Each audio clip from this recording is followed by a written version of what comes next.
Mary and their daughter Susie were so happy as they were going to a new horror theme house for Halloween. It was meant to have been like a real horror house you'd see in the movies, and there was even a ghost train in it also.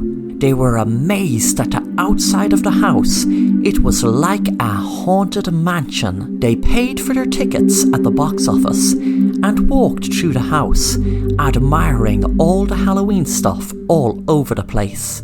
Susie said, "I know, it's so cool." Mary turned around and said, "It sure is." Then a while after Susie said, "I'm not allowed." Mary asked her who she was speaking to, and Susie said her imaginary friend. It was going on for a few weeks. Mary heard Susie talking to herself in her bedroom, but when she opened the door, nobody was there. Mary asked Susie what was her friend's name, but Susie said she wasn't going to tell her until after midnight. Susie found it strange, but guessed lots of kids had imaginary friends. When they walked out of the house, they were in a mock graveyard with ghouls, witches and goblins and all other sorts of spooky things. They walked around admiring it. The place had an eerie feel to it, but Mary and Susie were enjoying it. Susie got really excited when she saw a Ferris wheel and begged her mom to go on it. Mary was afraid of heights, but let Susie go on it alone. Susie was so excited, and when she was going around on the wheel, Mary took a photo of her. After the ride, Susie came down, and Mary was wondering why she was soaking wet. She asked, "Sweetie, why are you soaking wet?" Susie said, "Because my friend was hugging me. She was scared, and she was wet."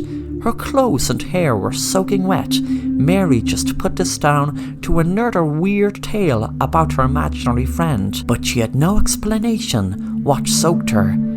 But then things got weirder when she checked her phone and froze in fear. She could see a weird face next to Susie in the Ferris wheel cart that she was in alone. She asked her who it was or what it was, and Susie said, "That's my friend."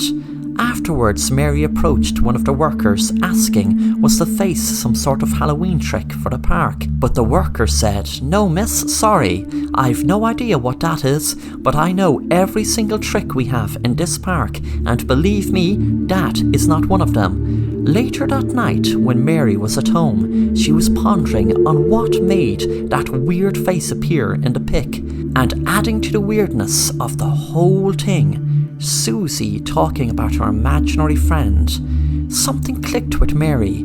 Her friend wouldn't tell her name until after midnight.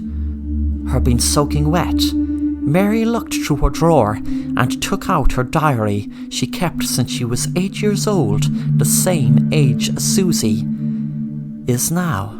She read, "Today was Halloween, but it was the worst Halloween ever. Me and my friend snuck out of the house after midnight and went down to the lake that was meant to have been haunted. We were walking over a plank of wood when my sister Amanda fell into the river. I tried to save her, but I couldn't. I had just ran home and pretended I was asleep all night."